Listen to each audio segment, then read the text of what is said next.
Bem, pessoal, mais uma vez aqui a gente estamos e começaria tudo outra vez.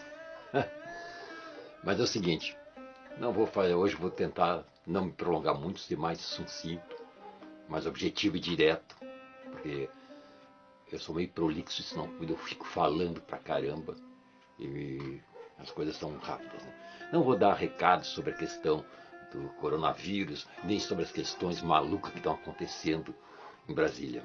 Né?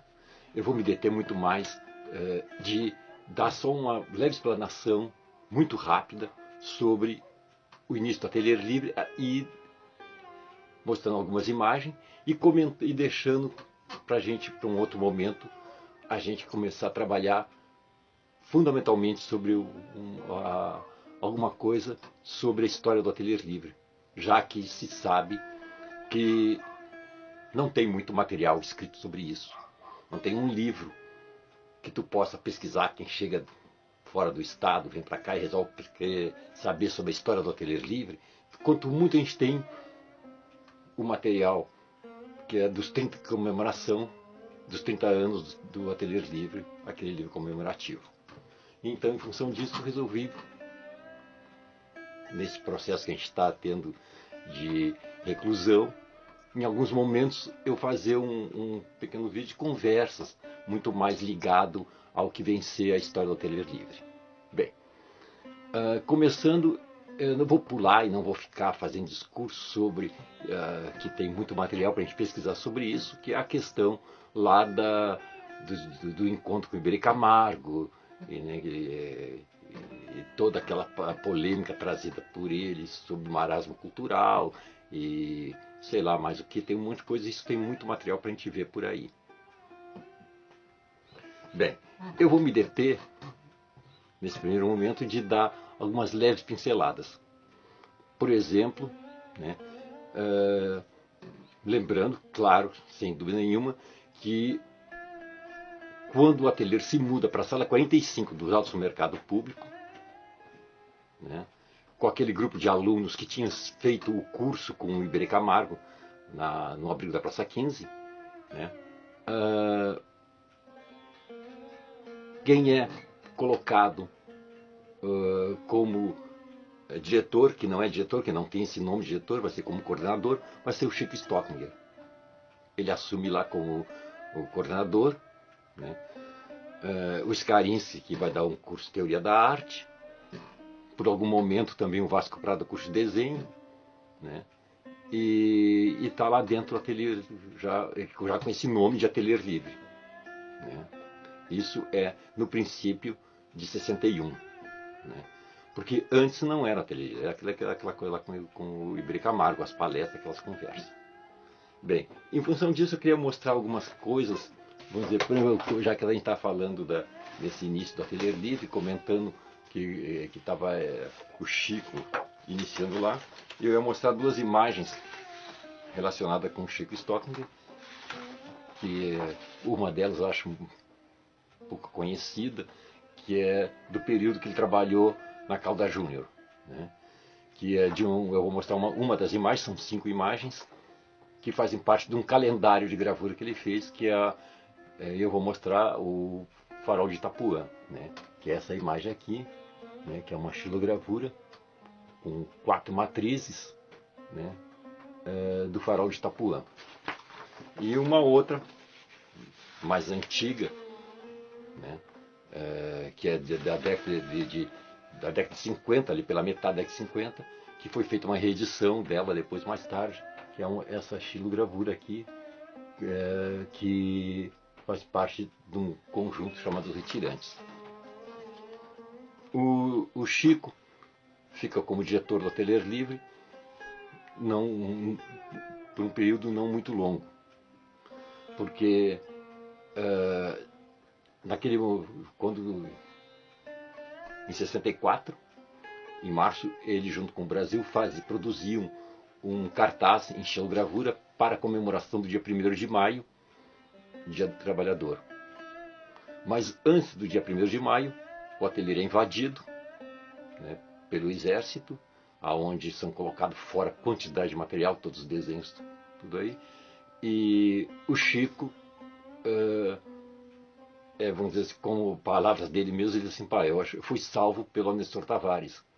Porque quando ele volta, chegava no ateliê livre e vê toda aquela bagunça, os caras jogando pelas janelas, quantidade de desenhos e materiais, e ele calcula que ele deve ser preso ou qualquer coisa nisso aí. E nesse momento chega o Nestor Tavares, que diz para ele, não, fica tranquilo que no final de semana eu estive aí e botei fora todos aqueles cartazes. Mas isso não liberou o Chico dele ser demitido. Ele é demitido do Ateliê Livre e assume naquele momento como diretor. 3 meses depois, o ateliê fica fechado durante 3 meses, e aí quando reabre já com um novo diretor, o Danúbio Gonçalves.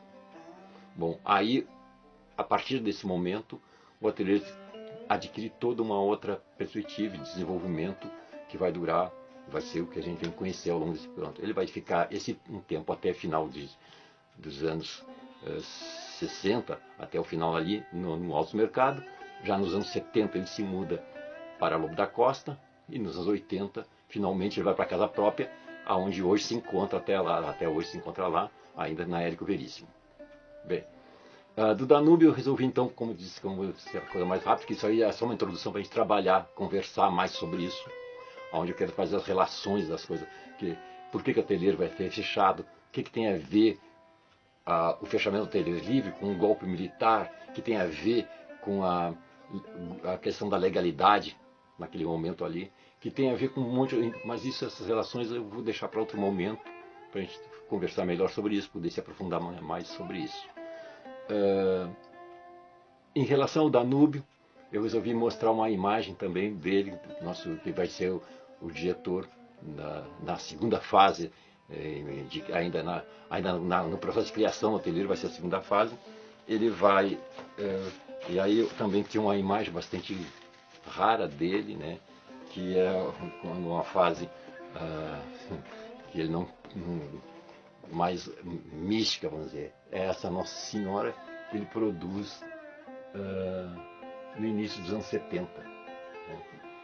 Né? E tá, então o Danúbio como diretor, tem o Paulo Pérez, que assume em seguida também como professor de desenho, e aí em função disso também quero mostrar uma imagem do Paulo Pérez, dessas imagens antigas, né, que vem ser esta aqui.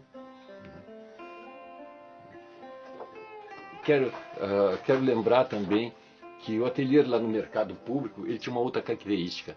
Ele tinha uma questão muito mais de ateliê de produção do grupo de artistas. E o artista como Luiz Brasil até morava diretamente lá, quase não saía de lá, né? Era quase a casa dele, né? E aí também queria mostrar uma imagem do Luiz Brasil, né? Que é esta aqui, uma xilogravura, né? Daquela época, né? Final dos 60. E lembrar que pessoas assim, que eu não tenho desenho para mostrar, mas que fomos colegas, não vou me lembrar de todos, 1 milhão de pessoas que a gente que era mais chegado, pessoas assim como o Alfredo Nikolaevski, a Nico Herklovitz, Paulinho Ximendes, inclusive, então assim, vamos dizer, do Paulinho tem um desenho desta época, né? Que é esse trabalho aqui, né? Lá do final dos anos 70. E ao final dos anos 70, o ateliê termina se mudando para Lobo da Costa, e lá no Lobo da Costa desenrola todo um outro processo do ateliê que passa a ter um outro formato, onde, devido ao crescimento que ele tem, é onde vai entrar uma série de professores e pessoas que vão trabalhar ali no ateliê livre naquela época, tá? E lembrando assim, ó, tu vai ter esse período que ainda no mercado público, né? Esse grupo de alunos, que não era só alunos que frequentavam lá, independente disso, quantidade de artistas e pessoas que frequentavam diretamente lá dentro do ateliê, né? Eu pulei, no caso aqui, a questão da litografia, que é uma coisa bastante importante, né? Ainda ela vai ter início no período em que o diretor ainda é o Chico Stockinger, que ele convida o Marcelo Grasma,